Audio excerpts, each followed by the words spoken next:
Hi, my name is Charles Azek, a 7th grader at Howard Middle School, and my issue is student loans.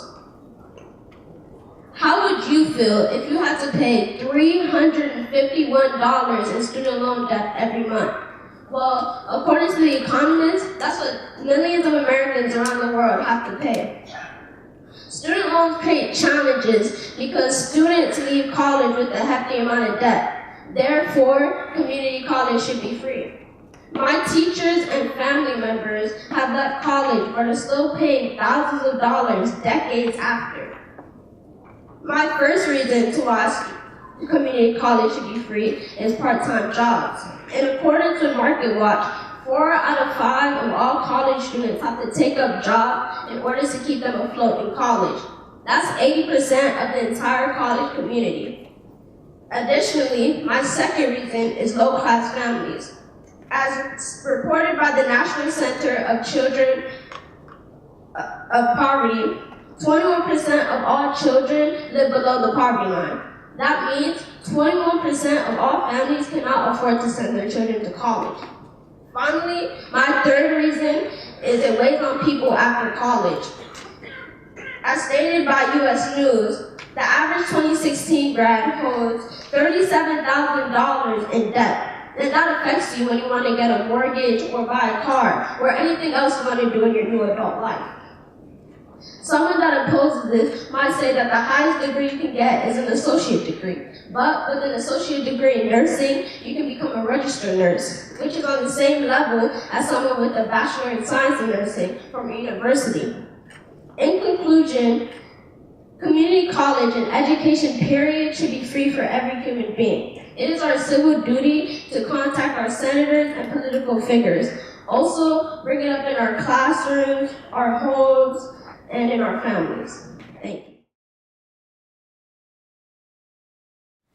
A young woman arrives at her first job. Next thing she knows, she's been choked unconscious and raped for 27 minutes. And after that, she is blamed, she is degraded for a crime committed against her. Good evening, my name is Sosina Michael, and I'm a sophomore at Benjamin Banneker High School. Today, I'll be talking to you about the dangers of blaming rape victims. And this is an important topic, not only to me, but to you as well, because girls my age are at the highest risk of being sexually assaulted. So this could be your sister, your daughter, or any woman in your family that I'm sure you want to protect from any danger. So, blaming rape victims psychologically damages survivors, discourages future reports of assaults, and encourages rape culture. As a solution, we as a society should urge and reform police and court systems to more support rape victims by focusing on crimes of offenders instead of justifying sexual violence by demeaning them. Dr. Andrew Haria, a psychiatrist and assistant clinical professor, argues that victim blaming has detrimental psychological effects on survivors because they report greater amounts of depression, increased amount of distress, and increase in suicidal ideation because they're dealing with 2 different assaults. Blaming rape victims discourages them from coming forward to report the abuse and has also contributed to rape culture. In 2015, the Office of National Statistics published a survey showing that 1/3 of the public believed if rape victims had been flirting heavily beforehand, then they were responsible for what happened to them because they were asking for it.